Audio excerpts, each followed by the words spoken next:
4 bikers. Just took my wife. My coffee is bleeding into the tile like a crime scene. The security camera shows 30 seconds of nothing and everything at the same time. I know who kicked the first domino, our HOA president with the smile like a receipt.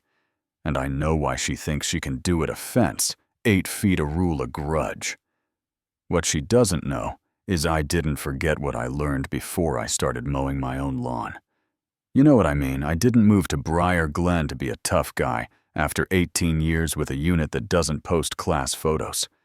I wanted tomatoes on a trellis smoke from a grill, a brain that didn't map exits in every room. My wife Emily teaches 4th grade. She notices the good in broken things, especially me, and we bought a little ranch with a yard big enough for her garden and small enough for my peace.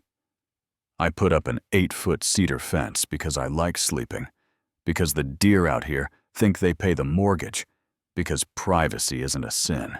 Enter Meredith Cole, HOA President Blazer, starched into a blade, the type who polishes a ruler at dawn.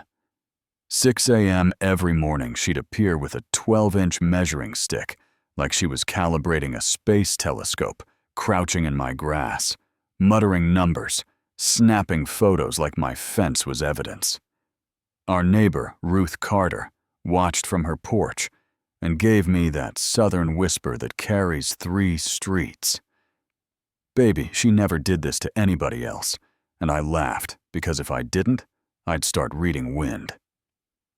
The community meeting was supposed to be grown-ups solving a small problem instead. Meredith rolled in with a deck titled Neighborhood Integrity Slides of me carrying Ruth's groceries labeled Unauthorized Solicitation. Washing my truck flagged as water waste me, signing for Amazon as commercial activity. Yeah, that happened. The room went quiet.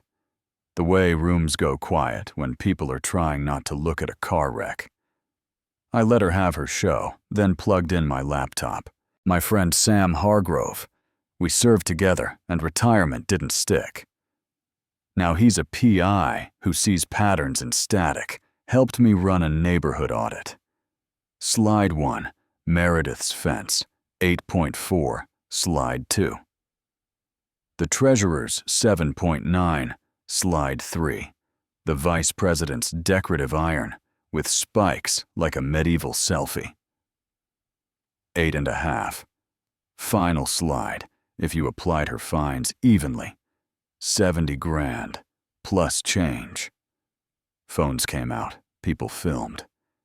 And that's when Meredith looked at me with eyes that weren't embarrassed or shocked, just cold and calculating. Like the fence was foreplay, and she'd already moved to her next move. 2 nights later, I woke up at 2:07, like somebody pulled my name through a key. I tugged the curtain, and there she was under the streetlight, staring right at our bedroom window, not hiding behind a tree, not faking a dog walk, just watching. I met her eyes. She didn't flinch. She smiled, slow like a secret, then turned and walked away, like she'd accomplished what she came to do. In the morning, my phone buzzed while I poured coffee. An unknown number knock said, "You'd bring trouble wherever you lived. Some lessons need to be taught twice." The mug hit tile, and I didn't hear it, because all I heard was Knox Brigadier Harold. Knox, my old CO, the man whose order I refused because the target was wrong, because you don't erase a village to win a headline. That court-martial got sealed so tight, my own mother couldn't find it. And somehow Meredith or somebody tied to her knew. The suburban filter fell off. This wasn't Cedar and Code. This was somebody reaching into a past I'd buried under mulch. First day 1, bike idled by with a black hound's patch and an attitude. Second day, 2 bikes across the street cleaning a chain with theatrical care. Third day, 4 of them circled the block, revving in patterns like wolves teaching their throats how to sing. I did the decent thing called the cops got a case number and a promise of patrols, which is polite. For you're on your own until somebody bleeds, day 5. 2 bikes rolled up at 2 in the afternoon for maximum audience. The leader stepped off like a man taking a stage. "Jack Porter," he announced. "We're here about your compliance issue." I walked out in khakis and a polo with reading glasses on a cord. "I don't need, but that's not the point. It's camouflage." He sized me like livestock smirked. "This'll take 5 minutes." "Great," I said. "Will the 5 include you telling me who sent you? Or is that in the encore?" The big one cracked his knuckles because of course he did.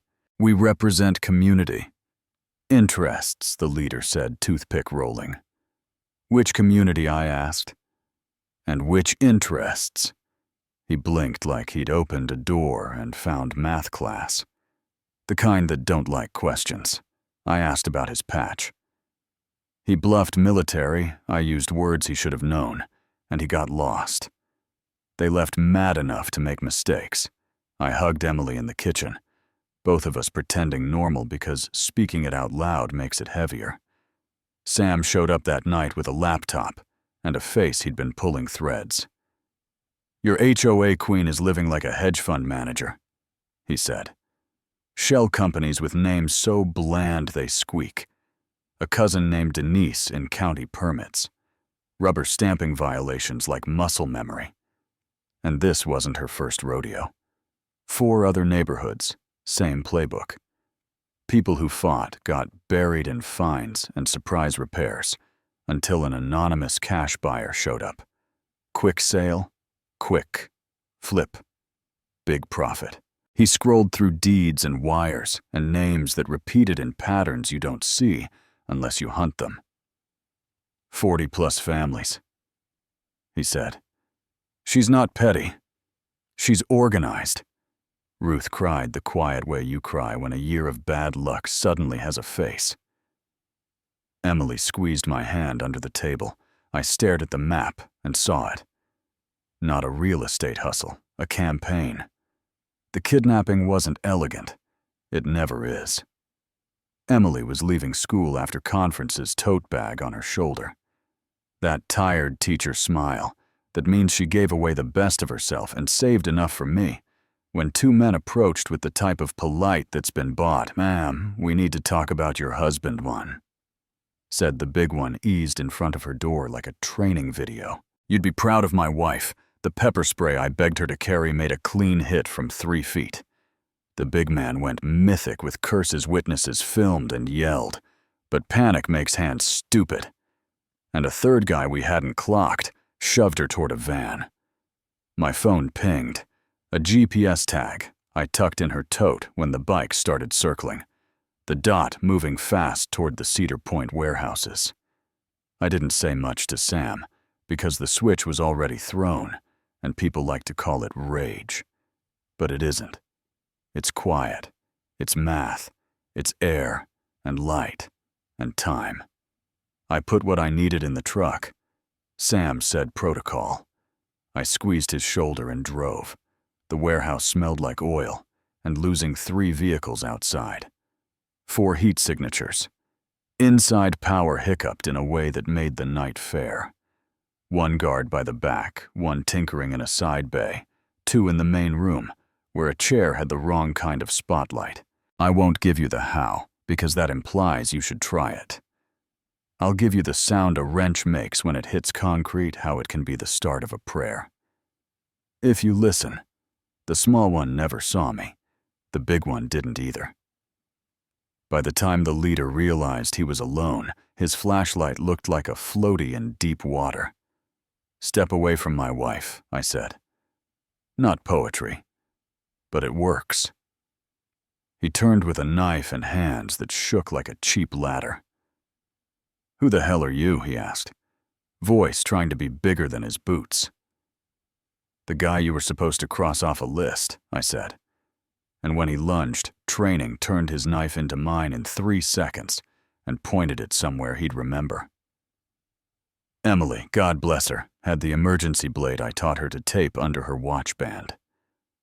Zip ties, snapped blue lights washed the windows. Sam had guided the cavalry without sending them through me. The leader broke in. "The right places when I said Knox. She said you'd remember that name," he blurted. "Said to hold your wife till you signed. Said you weren't who you say you are." By sunrise, I was in a room with a seal on the wall that means consequences, reading a transcript that sang. He didn't know much, but he knew this. Meredith paid extra when she learned my history. Said I ruined her husband's career, so she'd ruin my life. Husband Sam ran the names Meredith Cole, used to be Meredith Knox, and a base formal photo from years back. Winter blues her on the arm of Brigadier Harold Knox, lined up with the months my court-martialate. Not random power-drunk revenge with interest. Her laptop held spreadsheets titled Acquisition Targets. My address starred in red. A note, personal, Knox, flip value. 40K, and buried deeper were encrypted messages from Patriots information. No HOA president should touch duty stations. VA appointments, which veterans pushed back against dirty orders, where we live now. This wasn't neighborhood drama anymore. This was payback dressed as policy. The Bureau called it Rico Denise in permits folded in 48 hours, because math is stubborn. The Black Hounds got scooped in a sweep that made the evening news feel like a promise kept. And Meredith got arrested at the next community meeting under a banner about fall flowers. She detonated in front of the people who trusted her, screaming about good soldiers following orders, screaming about how I stole her 20 years, and her status and her last name, shouting details nobody should know unless they were in a room with clearance. I didn't feel triumphant. I felt tired in a way. Sleep can't fix. Then came the bigger picture. Patriot wasn't a troll. He was a senior executive at Sentinel Dynamics with active clearances and a grudge feeding data to people like Meredith so they could make examples of veterans who cost him money when integrity got in the way. The Bureau asked me to consult because I speak 2 languages, the one whispered in hangars and the one spoken over hedges. We called the push operation Safe Harbor because names matter when you're asking folks to believe again. Over months, we rolled up the chain. Sentinel's CEO did a perp walk without a tie. Assets got seized. Families got checks that pay for new memories. Our HOA bylaws got rewritten by people who like neighbors more than power. And still, Patriot slipped out a side door as the net closed like he always kept one open. 6 months later, our backyard smelled like hickory and cut grass. The fence that started everything has trellis. Windows where Emily's beans climb like overachievers. 47 families laughed under string lights. Ruth is our new HOA president on a platform that boils down to, don't be a monster. Sam's treasurer, because you don't embezzle under his nose. Someone handed me a little plaque for the garage community defender. I said sometimes you have to fight for peace and left it there. The nightmares eased. The lock checks dropped from 3 to 2. I teach a weekend class on how to think before you panic, because I want you to get home for dinner. Emily and I argue about tomatoes, which feels like winning. Then Agent Reeves showed up with coffee in a paper cup and a face that said, "My Saturday's just changed. One of our protected vets in Colorado missed a check," and he said, "Unmarked SUVs, fake utility work orders." And this, he slid a phone over a text in the same rhythm that shattered our Tuesday months ago. "Nice garden. Jack Winter comes fast in Briar Glen." He looked at me like he was asking, and apologizing at the same time I walked into the garage, where gear hangs on one wall, rakes on the other, bikes in between. It looks like balance, maybe it is, Maybe it has to be. That's my story, and here's where I hand it to you. Where do you draw the line between neighborhood rules and abuse of power, between justice and payback, between keeping the peace and letting bullies write your street's laws? If you were in that kitchen on that sidewalk in that meeting, what would you have done, and where would you have stopped? Drop your take in the comments, argue it out.